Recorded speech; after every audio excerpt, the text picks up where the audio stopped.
Just about every kids sitcom that had a couple prominently featured in it had at least one episode where those two characters would take a break or split up. It's kind of just one of those tropes that almost has to happen because, well, you got like 20 episodes a season. You gotta make things interesting somehow. There's a bit of a spectrum of how these episodes are done and how they affect each show, respectively. Although it's rare, some breakups are genuinely permanent and change the dynamic of the series. More commonly though, breakup stories might be used to split the characters up for a few episodes, perhaps even an entire season in order to add drama, but at the end of the day, still intend on having them get back together at some point, due to them being, as they say online, endgame. The Big Time Rush episode, appropriately titled Big Time Breakup, not only fits that mold, but also ended up being one of the show's most iconic and well-remembered episodes. While this episode did end up breaking up Kendall and his girlfriend Joe for a while, there's a few extra things that make this episode different, mostly due to how it was executed and why it even happened to begin with. Big Time Rush fans, take out your tissues because it's time to relive what was likely one of your first introductions to the concept of heartbreak, the Big Time Rush episode, Big Time Breakup.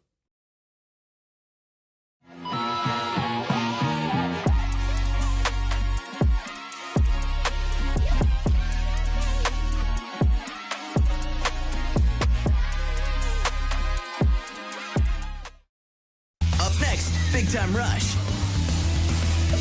on Nick.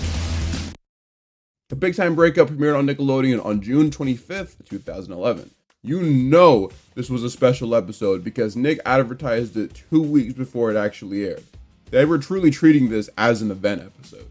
Now, okay, let me tell you right off the bat, I wasn't an idiot, alright? I knew how these shows work. You make the promos for the episode so dramatic and hype it up like something crazy is gonna happen, but at the end of the day, everything is gonna work out. Whole time, I'm thinking Joe not actually gonna go anywhere, bruh. I was dummy confident she wasn't gonna leave.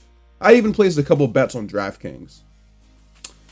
Speaking of which, today's video is sponsored. No, I'm playing. Imagine. Made you flinch though, didn't I? For those who haven't seen this show in a while, Big Time Rush primarily took place in what could only be described as a luxurious hotel in LA for young celebrities as they fulfill their record deals, book movie or TV show roles, or overall just try to break their way into the entertainment industry. In the case of Joe, Kendall's girlfriend, throughout the series she's been shown to be an actor who was a regular on the series to Newtown High. Well, just like actors in the real world, Joe has always been open to other opportunities as well. So the episode centers around her finding out the good news that she's been officially cast in some Harry Potter / Percy Jackson ripoff movie that, like those other films, is based on a book series. But because of the fact that this is a multi-movie deal, Joe would have to temporarily move to New Zealand for 3 whole years. And to make things even worse, she has to leave this week, which, as you can imagine, brings down the mood of Joe and everyone surrounding her. Besides Carlos, I guess. This dude lived in his own little world for real. The only thing that would prevent her from truly getting this role is if she struggles to get out of her Newtown High contract. So while she leaves to go sort that out, Kendall and the boys prepare to head to Rock Records to record their new song. But not before James acknowledges that Kendall will likely need him and the rest of the boys this week for moral support. Now, typically when something like this happens, the best thing to do would be to do whatever you can to distract yourself. Issue is, though, this becomes increasingly hard to do when Gustavo tells the boys the overall premise of the song they'd be singing. When that special someone moves halfway across the world. Talk about timing. This is when the episode splits off into 3 different stories, and naturally, considering the topic of this video, I won't be going too much into detail about these other plots. For the most part, they're pretty standard Big Time Rush stories. One of the plots has to do with Logan and Kelly trying to get rid of Carlos's helmet, while the other deals with James falling in love with a Latin pop star who will be recording some songs at Rock Records.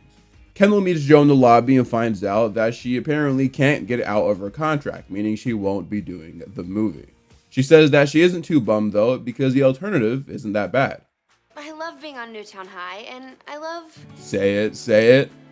living here at the Palmwoods. Oh, come on, Joe. You didn't have to pump fake us like that. Golly. It turns out Kendall had booked them a spot at a restaurant regardless of the outcome, so he tells Joe that they'll meet up again later, but not before doing their patented goodbye kiss. Something that I'm pretty sure only existed in this episode, but it makes sense why they added it.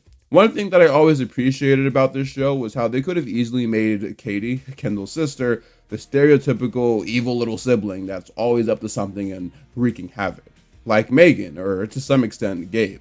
She's definitely wise beyond her years, though I'm not sure where exactly it is she gets all this wisdom from.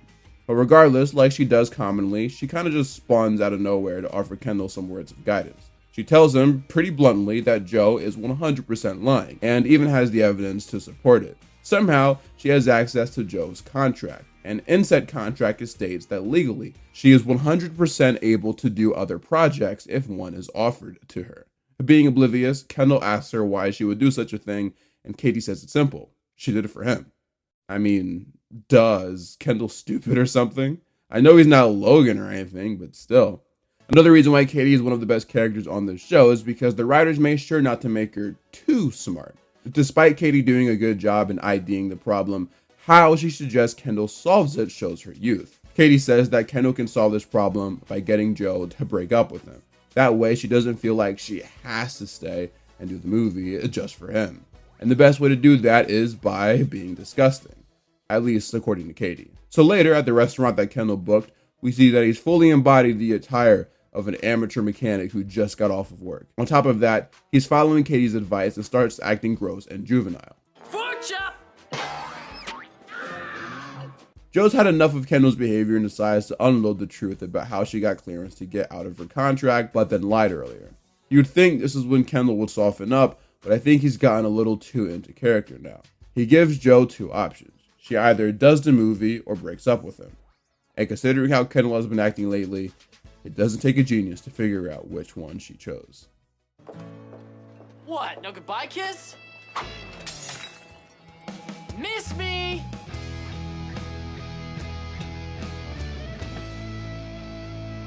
I'm gonna miss you.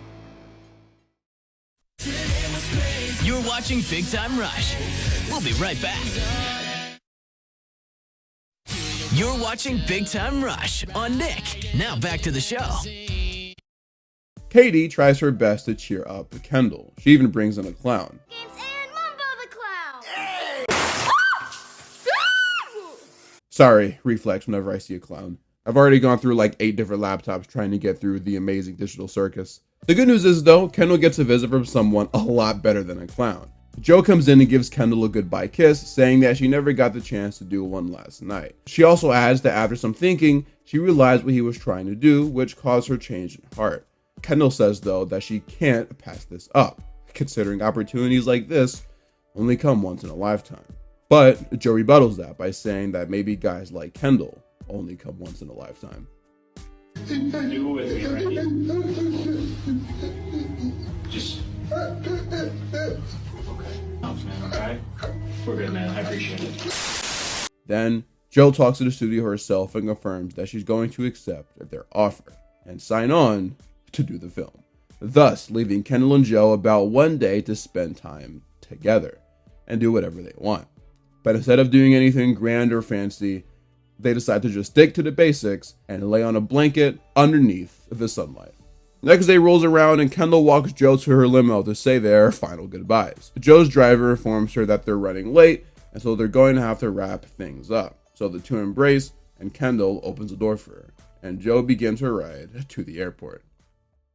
So, in 2010, Disney aired an episode of Jonas LA, where Joe accepts a role in a movie that'll require him to live in New Zealand. Thanks to how Joe handled this whole ordeal though, his girlfriend at the time, aka Stella, decided that maybe she wasn't meant to date a celebrity as famous as Joe if this was the kind of stuff that would end up happening. So she decided to book a flight from LA to New Jersey and go home. Thing is though, Joe wasn't told any of this, and so when he found out, he ran to LAX airport on foot to hunt down Stella and convince her to stay.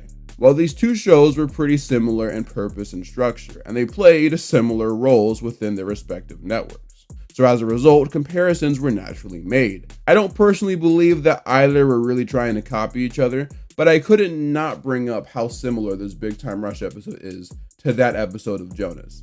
It is kind of hilarious how both shows basically ended up doing the exact same thing, even down to going to the exact same airport. And now that I think about it, both involve characters named Joe. That's nuts. In case y'all somehow forgot about how this episode ended, Kendall realizes that he and Joe forgot their goodbye kiss and starts instantly panicking. as do the rest of the guys because they also understand how big of a deal it is. So, like in the Jonas episode, they rush to LAX airport to make sure Kendall and Joe get to share their special moment together, though this time I'm assuming they drove. While being accompanied by some super heavy action sounding music, the boys somehow manage to locate Joe instantly. Kendall catches up to Joe and tells her they forgot their kiss. Joe was aware but figured it was too late. Regardless, she's obviously very happy that he's there now so they can officially say goodbye. Come on! You're holding up the line! Hey fam, watch who you talking to. Hold on, who's that behind you though? Kendall and Joe share their longest on-screen kiss, very fittingly occurring right before what potentially could have ended up being their final moment together. I mean, obviously Joe ended up coming back, but it's not like any of them knew that. I don't even think the writers knew what was going to happen. The two say goodbye and, well, you know what happens next. What does one say about Worldwide that hasn't already been said? 15 years after its release, it's still one of the most well-remembered Big Time Rush songs of all time. I've never really been able to figure out why, but the music video is actually the band's most watched on YouTube. Only reason why I think it's weird is because Boyfriend is without a doubt their most popular song, so I thought that would just carry over into their viewership of the music videos, but I guess not. Genuinely, it is one of the band's best songs, and this scene, which doubles as the official music video, is one of the most iconic scenes of the show, with the boys singing to Joe as she heads to her flight. Here's the funny thing about this song though. Chances are, if you've come across this music video on any social media platform, especially recently, one of the things likely brought up is how hard James was singing in the song.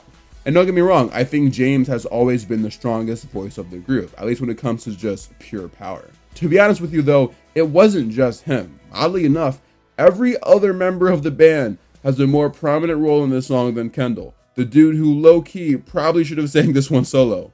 Now, the BTR album was released in October 2010, way before this episode aired. It is definitely possible that the song itself was made before the episode.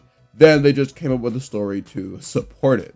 At the same time though, Caitlin Tavers, the actress who plays Joe, actually did have to leave to go on tour as she has a singing career in real life. So this episode was treated as a send-off. I think maybe it's just one of those things that just ended up working out in the end, or maybe the intention was always to do an episode like this, regardless of if there was real life reasoning or not. But whatever the case may be, it was really funny how the entire episode is about Kendall, and the whole thing was leading up to the debut of this song, and he barely sings on it. Everybody had their own time to shine on a verse or on the chorus, but y'all had Kendall out here doing ad-libs like he's Takeoff. Come on, man. I will say though, while that moment where James seemingly interrupts Carlos, causing him to look back at him, is really funny out of context, I don't know how many people realize that it's really only a result of something the TV show would commonly do with the songs they aired in the episodes, where they'd cut out portions in order to make it fit within the 20 minutes they're allowed. Carlos in the actual song says, "You're the one and only girl on my mind." But then James' part of that verse either cleverly or coincidentally ends with him saying, "Girl, you're mine." The editors then figured that those words sounded similar enough to make the edit work, thus creating this weird and slightly abrupt moment. But it also doesn't help that in the full version of the song, James continues to show off and sing his heart out. Don't let my best friend be this bad out of shape over my girlfriend leaving. I'm gonna think something was up between them the whole time. Stuff like that happens in real life, man. I'm not trying to end up like Kenan Thompson. Don't you worry.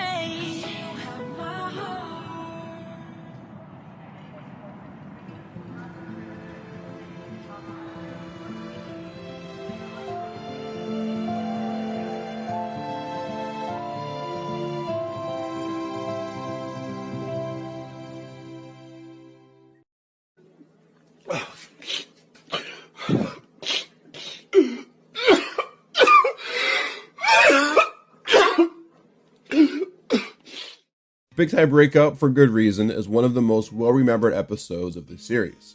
Joe's departure ended up being a really pivotal moment, one that gets talked about quite often to this day.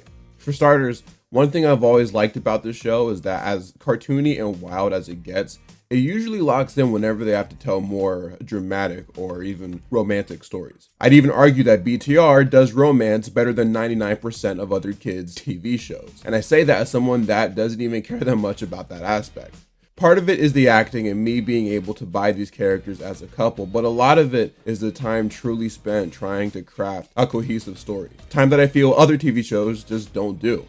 And really, that goes for BTR as a whole. I always felt that the storytelling of that show, especially whenever they build something over the course of multiple episodes, was always a step better than most kid shows. The writing felt more natural and earnest, while also remembering to not overdo it and take things too seriously. I appreciate even the small details they do. For example, when the episode cuts to Joe and Kendall lying on a blanket, you think, oh wow, what a nice moment. But what made that shot even better is that we see them do it in the episode that aired exactly before this one. If this was like a non-kids TV show, I wouldn't think anything of it. I wouldn't have even pointed it out. But as someone that watches a lot of kids TV, you don't really see stuff like that a lot. My point is that a lot of kids TV show romances just kind of feel cheap, but this show definitely put in a lot more thought, making a moment like this really memorable. And then also, we gotta point out the fact that Joe actually did end up moving away. She came back in season 3, obviously, but the whole time while I was watching this episode, I was definitely expecting the plane to like turn around or something, or not even take off. But then the episode just cuts to the credits, and the next episode after this directly deals with Kendall adjusting to life without Joe. It's also the episode that introduces If I Rule the World, which is an absolute banger, by the way. Top tier song. Obviously, they kind of had to write her out of the show, all things considered, but this is one of the rare times where a TV show threatens to have a character move, and they actually move. And it ended up resulting in one of the best moments in episodes of the show. Not to mention, it's probably one of the best incorporations of a song that we've gotten in the series. Also not to mention that it was basically the starting point for a whole new story arc that Kendall would have to deal with in season 3, where he has to choose between Lucy and Joe, a story arc that maybe one day I'll cover in the future. But mainly so I can just talk about how much I like the song No Idea. Overall though, I do really like this episode, and it's pretty easy to see why it became so well liked. What I want to know though are your thoughts on this episode. Please feel free to let me know in the comments below. Also, let me know if you want me to cover more Big Time Rush episodes in the future. It's one of my favorite Nick shows, so I'd always be down to talk about it. Also, stay out of my comments about what happened to OKC, alright? I get it, haha, very funny. The banner is staying up though. I'm still a fan of the team. Check out my Patreon if you want to see content earlier than everyone else. Also, subscribe to my second channel, simply titled Nostalgia, for more of me. If you're new, feel free to subscribe and hit that like button. And like always, I am Mr. Nostalgia, and I'm out for now.